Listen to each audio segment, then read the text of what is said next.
আসসালামু আলাইকুম, স্বাগত ইজি নিউজে। বাংলাদেশের জাতীয় সংসদ নির্বাচন অনুষ্ঠিত হতে যাচ্ছে 12 ফেব্রুয়ারি 2026।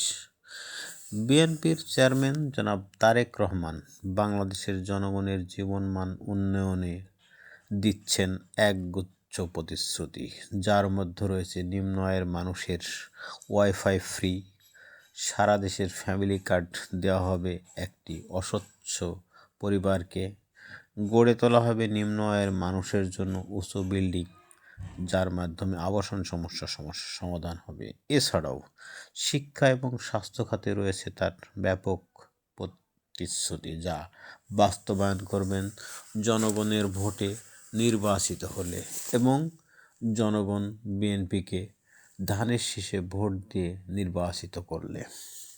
জনগণ বিশ্বাস করে বিএনপি নির্বাচিত হলে জনাব তারেক রহমান তার প্রতিশ্রুতি বাস্তবায়ন করবে।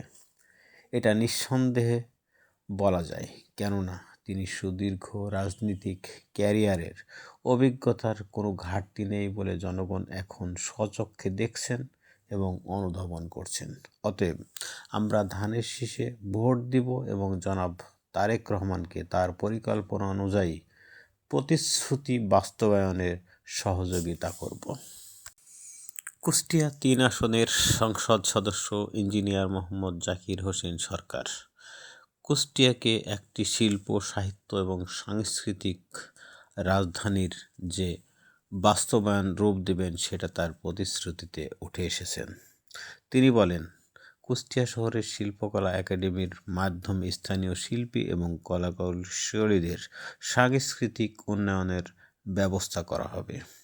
সারা বিশ্বের মানুষ জানে, সারা বাংলাদেশের মানুষ জানে কুষ্টিয়া সাংস্কৃতিক রাজধানী। অতএব সেটা সত্যিকারে যেন রূপ নেয় সে ব্যবস্থাই করা হবে বলে তিনি জানান এবং তিনি কুষ্টিয়ার জনগণকে কুষ্টিয়া 3 আসনের ভোটারদেরকে আহ্বান জানান ধানের শীষে ভোট দিয়ে তাকে নির্বাচিত করার জন্য। আসুন আমরা সবাই ধানের শীষে ভোট দিই এবং ইঞ্জিনিয়ার মোহাম্মদ জাকির হোসেনের প্রতিশ্রুতি বাস্তবায়নে সহযোগিতা করি।